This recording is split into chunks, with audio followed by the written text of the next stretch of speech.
Hello there, I'm Eric Medcalf and I'm Deputy Head of the Counselling and Psychological Service here at Glasgow University, and I'm going to present to you today a short presentation on stress entitled De-Stress, Not Distress, and in it I'm going to present some fairly basic ideas about stress and anxiety and some ways in which that we can help deal with that in our everyday lives and make it less impactful on our activities. Stress isn't always a bad thing. But the kind of stress we're talking about today is that the stress that arises from a perception that the challenges of a situation are greater than our ability to cope. That the challenges of a situation are greater than our ability to cope. Sometimes stress can be quite helpful. It can enable us to do things that we might not ordinarily be able to do in our everyday life. We might be running away from something so fast that we might almost equal the time of an Olympic runner. But that is the kind of stress that helps us to achieve things. And what we're talking about today is stress that arises from a perception that the challenges of a situation are greater than our ability to cope. This kind of stress involves a perception of threat to our, amongst other things, our personal safety, our self-esteem, our status, our expected or hoped for future, and any of the above as they affect others who are close to us. You'll know if someone walks into the room that you care for and they seem to be under stress, that has an impact on you. It kind of vibrates from them and you pick it up. So it's not just about you, it's about others around you in your everyday lives, especially those with whom you are very close.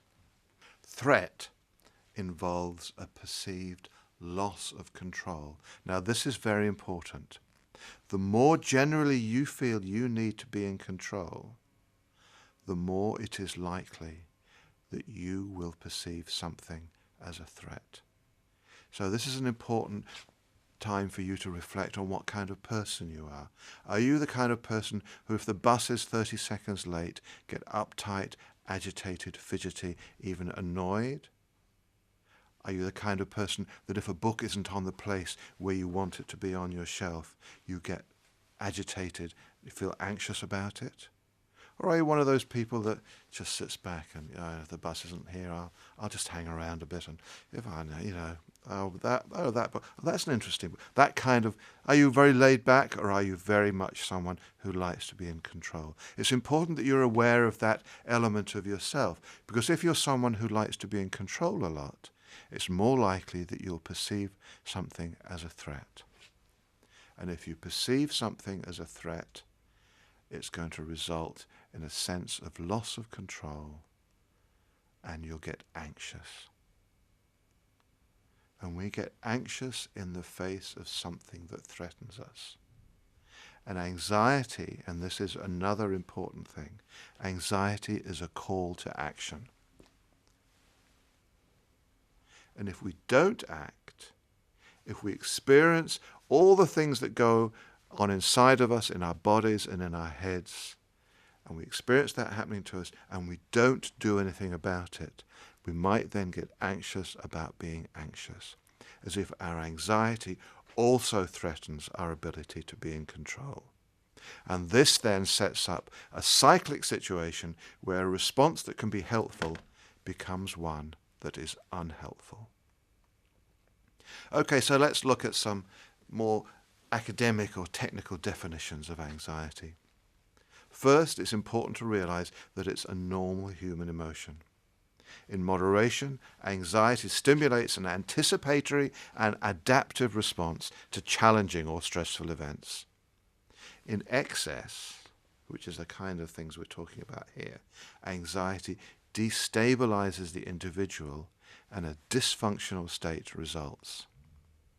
It's considered excessive or pathological when it arises in the absence of a challenge or stress, when we get just anxious and we don't know why, and when it's out of proportion to the challenge or stress in duration or severity. Most of us are aware that People have odd phobias. They might be scared of spiders or things like that. And unless you live somewhere like Australia, generally there's no real reason to be worried about spiders. But we sometimes get very anxious about that. And that's due to a whole lot of different factors. And that's the kind of anxiety that is pathological, excessive. And then it results in significant distress. And when it results in that kind of distress, we have psychological, social, occupational, biological, and other kinds of impairment. Most of you will know that we generally call anxiety the flight or fight response. It's a physiological response that in essence helps us to deal with dangerous or threatening situations. It's something we share with the whole animal kingdom, whether you're a fish, an antelope, a tiger, or whatever. Some people also might say that the plant kingdom has these kind of things, but we won't go into that now. The flight or fight response is something that we share with the whole animal kingdom that helps us to deal with dangerous or threatening situations. And that anxiety, that flight or fight response, helps us prepare for action to deal with threat. Flight or fight, two forms of action to deal with something that threatens us. Classically, it's if a tiger is coming out of the jungle, we have a choice. Do we fight it or do we run away?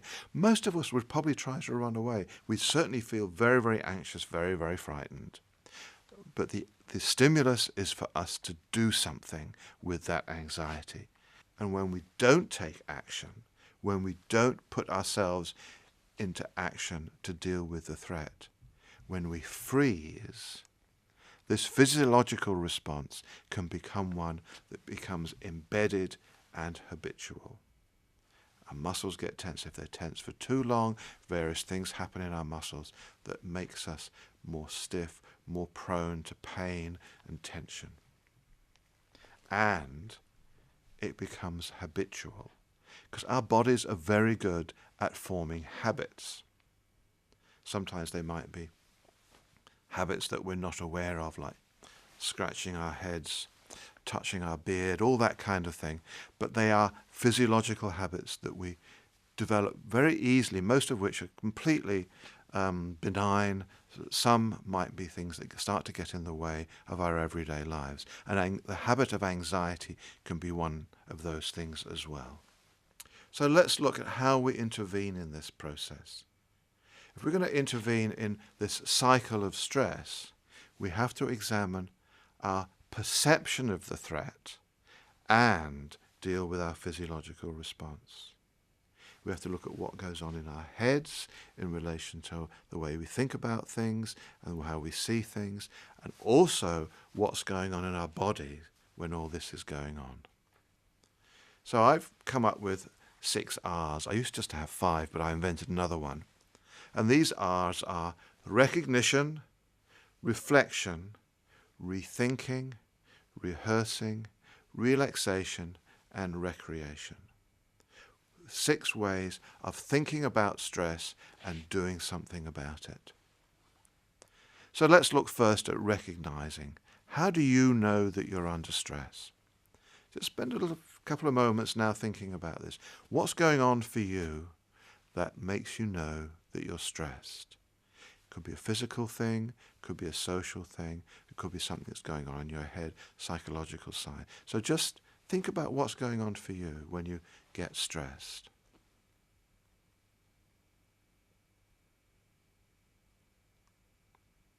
So these are some of the things that happen for you. Your pulse rate is likely to rise. And if you think about a call to action involving your body, your muscles, you need to have more blood going to your muscles to help deal with your need to take action in the face of threat. So the pulse rate rises to send that blood around. Your blood also needs more oxygen, so your breathing is likely to increase. You're likely to have tense muscles to help prepare you for action. You're also likely to have poor sleep. Now, one of the reasons for this is because if you think about being alert to danger, you'll become aware of lots of things that are going on around you. You'll be thinking about ways of dealing with it, you'll be very awake, because anxiety is a form of arousal. We're more alive, more aware of our surroundings and what's going on in our body when we feel aroused, which is entirely the opposite to trying to sleep, when we want to be as less aroused as we can be, less distracted by thoughts, less tense in our body. We need to be more relaxed. So it's not surprising that we lose sleep when we get anxious and stressed. We're also likely to be agitated. Now, agitation is a very interesting thing. It's like very small movements in our body. We want to move, but we're not really allowing ourselves to do this properly. We're holding on, we're frustrating that need to take action. And sometimes I think that slips out and we might start to shake. We might just want to move around, moving from one foot to another. We might be jiggly or whatever. All as forms of action that are frustrated, real action to deal with threat. So that's what can happen with us. We get agitated. We might also get headaches. Headaches are very often to do with muscle tension in the back of the neck, restrictions of the blood vessels, that kind of thing. So that is likely to happen if you get very stressed, and that's one of the ways that you deal with it. But one word of warning here, headaches happen for other reasons as well. If you find yourself getting headaches quite frequently, it's a really good idea to see a doctor about this. Similarly, digestive issues. If you have constant digestive problems, do talk it over with your doctor. But one of the ways of thinking about digestion when we get stressed is that the blood supply needs to go somewhere else apart from our digestive system. Our body doesn't want to be bothered with digesting food when we're faced with imminent danger. So our body's digestive system will close down, and at its most extreme, and you know what I'm talking about, your body might want to get rid of the contents of your digestive system in one direction or another when you're under severe stress. So that's another factor that goes on in your body when you feel stressed. You might also get irritable. Irritability is a form of restricted anger. You might want to get really angry, a form of the fight, really. That's a way of thinking about fight. You might find yourself getting really angry about something that's going on for you, but you can't express that. Something around you, the social situation, doesn't allow you to deal with that. So the anger might slip out and affect other aspects of your life. You might go to the post office and you get the wrong change. So you get really irritated with the person behind the counter who's got nothing to do with the stress in your life, but you're dumping it on them as a form of being very irritated and a form of taking some little small actions in order to deal with stress that actually comes from another part of your life. You might also become hyper alert. This once again is this being aroused in the face of danger. If you're going to a jungle or something, you hear lots of strange sounds, you'll be looking around you a lot in a way to watch out for danger. Now that takes up a lot of space in your brain, and it might lead, particularly if you're trying to do something which involves a lot of concentration on one particular thing, that you can't concentrate on it because you're thinking about so many other things. Sometimes I like to think of hyper-alertness as if it's like time slowing down. You know, if you've been in a car accident or anything like that, sometimes it seems as if time slowed down. It's not that time slowed down, or we could probably have a debate about that, but what actually happened, you became much more alert to what would be going on around you. The resolution of your vision and your thoughts would have been much finer because you had to watch out for danger, and your arousal put you in a position where you might have to take action because something else might be going to happen. The next R is reflection. What's going on now that might be triggering my stress? Might be something that's quite obvious. There might be a tiger coming out of the jungle, or you might be really worried about an exam coming up or something like that. So it's good that you know why you're stressed. Sometimes you might not know. It might be something going on in the background of your life which all of a sudden has triggered something that you're not aware of. So doing a little bit of searching around that will be quite an important thing to do.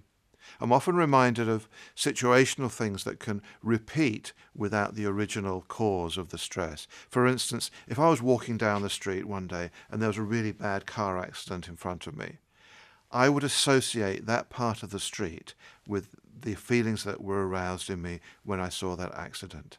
So maybe if I'm walking down there a couple of days later, there's no accident, but I might have a sudden resurgence of those feelings that were there when I saw the accident. So these are the kind of things that it's useful to become aware of. Why am I getting anxious here now? It could even be something like a smell that you associate with something that happened way back then, but is not actually happening now. But the smell triggers that memory for you. And smell is a very significant trigger for memories. I think it's the oldest form of memory that we can have. You know, if we smell a milk from our mother's breast, it stays with us for a long time, and I'm sure that advertising agencies and people like that make full good use of that kind of process. So being aware of what's triggering your stress now is really important, because if you know that it's something from the past and not in the present, that's going to help you to deal with the feelings that you've got as a result of that. We also might have thoughts that trigger our stress. These can be thoughts about things that happened in the past. We might be saying to ourselves, oh, if only I'd done that, if only I'd done that. It might be a perception of a current threat. Why am I feeling threatened now, like walking down the street where there was a car accident? That we're thinking about something in a particular way that makes us feel threatened. Or we might be worried about something that's going to happen in the future. What if this happens? What if that happens? We ask ourselves all these questions. So the challenge now is to rethink some of those things, to challenge our perceptions and our thoughts about whatever it is making us feel stressed. First, are they true? Is this really something that's going on now? Is it really something that I need to be worried about? I'm reminded of once I visited a zoo. I don't often go to zoos, but this was a zoo where there were lions in a big enclosure, lots of fields they could wander around, etc. But the zoo, being an entertainment organisation, had also built this plastic cave that you could walk down into. And I walked down these plastic steps into this thing and came face to face with a full-grown male lion. I nearly jumped out of my skin.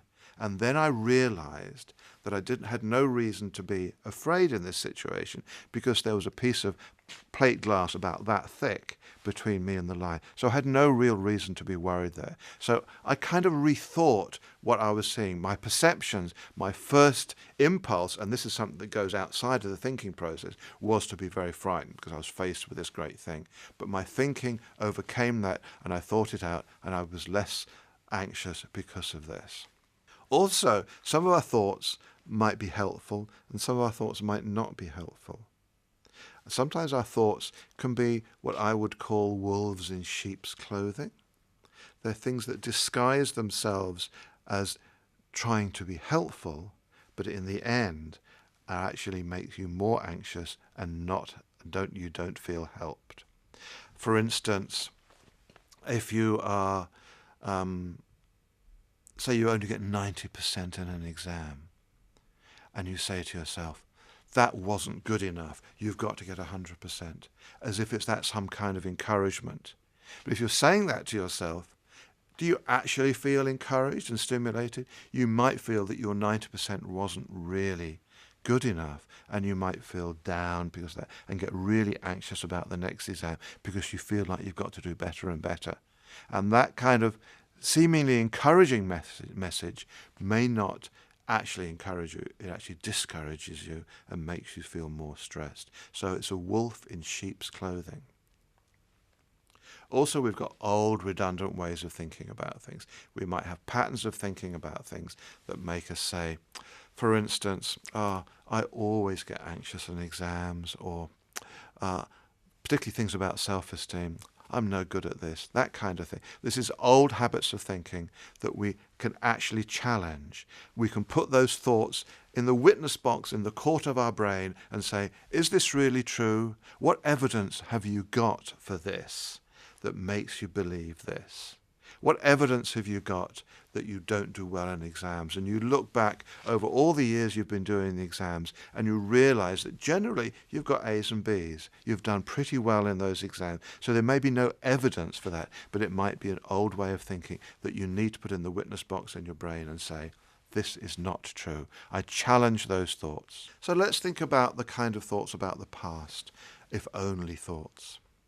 These are thoughts about past events that might regularly make you feel, for example, guilty or embarrassed or ashamed or anxious. You keep going over things that have happened in the past that really happened then, not now, but are continuing to make you feel stressed and anxious. So let's rethink some of these now. If we're saying, if only I did this, if only I'd done that, we can say to ourselves, that was then. I've learnt from that and will do it very differently next time. And notice the wording of what I've said here. I've learnt from that and will do it differently next time. There's action words in this. And that's an important element. Sometimes actions are things that you do, but they can also be things that you decide to do. And deciding to take action can be a way of reducing your stress. A bit like making lists, I suppose. You're making decisions to do things in the future. You might also say, I can't change what happened, so I'll just need to let it go. Now that letting it go is another important set of words that we might use a lot if we do a relaxation exercise. Now there is a relaxation exercise associated with this presentation that you can use that's very much based on letting it go with your breathing. So if you say to yourself, I can't change what happened, I'll just let it go, then you're beginning to change the influence of those things that happened in the past on your life in the present. You might also say that you've tried to make amends. You've tried to do something about what happened, particularly if you injured somebody or you insulted them or something like that. You've tried to make it up to them. And if you tried to do that, if you have taken action, you can say, I tried to take action and will now let it go. You'll let it go with your body as well as your thinking. Or, here's another form of action. You can say, I plan to make amends and trust that that then will be the end of it. I'm going to do something in the future and hope that that's going to mean that's the end of it. Now, what about the future? How often do we say, what if this happens, what if that happens, and get really anxious about it? And I like to think that when we say, what if, and we don't say anything after that, we're kind of falling into a pit. We're falling into a pit of despair, of catastrophizing, something that makes us feel really bad, anxious and stressed because we haven't really thought it through properly. It's a question that often implies disaster. So what we need to do here is actually answer the question. What would you do if, for instance, what if the bus doesn't come? Well, what if the bus doesn't come? What choices do we have? We find out what time the next bus is going to come. Action. We might say, I've got to call the friend, say that I'm going to be late. Action again. Look at the timetable. Action. Think about calling a taxi. Action. We will do things as a result of that what if. We will answer the question and have a list of possible things that we can do in order to make us feel better, rather than fall into that pit of despair. And then we can work through the what ifs one by one. And then, if we actually don't know what we will do, then maybe we should just let it go because there's actually nothing we can do.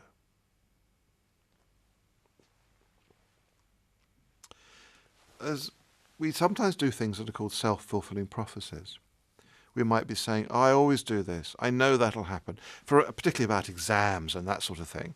I always mess up the last question. Or I know that I will always forget my pen, things like that. These have become self-fulfilling prophecies, because if you get very anxious about that, you're more likely to make it happen. We suffer from anticipatory anxiety about a threat that may not actually happen, but actually then might make it more likely to happen. It becomes a self-fulfilling prophecy. So you need to be very careful about that kind of thing, because we're rehearsing the future. And when we rehearse the future, when we imagine something going wrong, we increase the chances of it happening. If you were a footballer taking a penalty kick in front of a goal with just a goalkeeper, and you imagined that you were going to kick the ball over the bar, it's much more likely that that's going to happen. If you imagine it's going to go in the top left-hand corner of the net while the goalkeeper goes the other way, you're much more likely to increase the chances of it happening that way. It's not guaranteed, unfortunately, but it is one of those things that we need to think about. How we imagine something is a way of making it happen, whether it's a good thing or a bad thing. And here's something to think about as well. It's a bit of a philosophical question. Just because something happened in the past, there's actually no logical reason why it has to happen in the future. We know that uncertainty theory gives all these things. We know that there's no real guarantee that the sun will rise in the morning. And if you live in Glasgow, that's probably quite likely to be the case. If you know that it's going to happen, generally you can predict that it's a probable thing that will happen. But if we're making predictions about our anxiety, about things that are going to happen to us, it's not really helpful to think that that's always going to happen. So history doesn't have to repeat. We can do something about it. Okay, now let's think about relaxation. Remember what I was saying about our body remembering old habits? Like if you drive a car or play the piano, you know after a while that your body remembers what to do. You don't need to think about it. If you drive a manual car, you don't really need to think about putting the clutch down when you change gear. You do it quite automatically. If you're playing scales on the piano, your body knows what to do. You don't really think about each note one by one. And it's the same with anxiety. Anxiety, that old anxiety habit, goes along whether you think about it or not. So if you tell yourself, oh, just relax now, that goes some of the way to helping you to relax. But if your body is still saying, no, we've got real reason to be afraid here, and if your body is saying panic, that's not going to work. Just telling yourself to relax isn't what really helps. What really will help is you taking charge of your physiological stress reactions as well as rethinking your perceptions of threat. So if you learn and practice a relaxation technique, that will then enable you to take charge of your body's flight or fight response. And you will reduce your heart rate, you will relax your muscles, and you will calm your mind. And when you've learned how to do this, and it does take practice, because remember you're moving one habit in the place of another one, when you've learned how to do this, you're really able to let it go when you say that to yourself. And then, of course, there's recreation. This is the fight or flight. This is the putting your body into action to help deal with this stress response. And it's well known now how physical activity can help, not just with anxiety, with depression, lots of other things. It can be extreme doing things with your body. And it will turn your flight or fight response into action. And if this suits your personal style more than relaxation, just do it. But sometimes you might not be able to do it. For instance, say if you're in an exam and you have this flight or fight response, it's not really going to be helpful for you to stand up, throw the desk across the room and run out. It's much more likely that you're going to need to use some kind of relaxation technique. But if you find yourself in the evening getting very, very tense about something, and you go out for a walk, maybe quite a brisk walk, probably, and that will then use up some of that flight or fight energy, and then you go home, you're more likely to be able to do the stuff that you need to do because you've used some of that flight or fight response. Okay, just some last words now. This is some wise words from a Chinese philosopher, Lao Tzu, and he says, if you're depressed, you're living in the past. If you're anxious, you're living in the future. And if you're at peace, you're living in the present. That's the end of this formal presentation. After this, you will be able to listen to a relaxation technique. Now, this technique is something that initially takes about 15 to 20 minutes, so whilst you're learning it.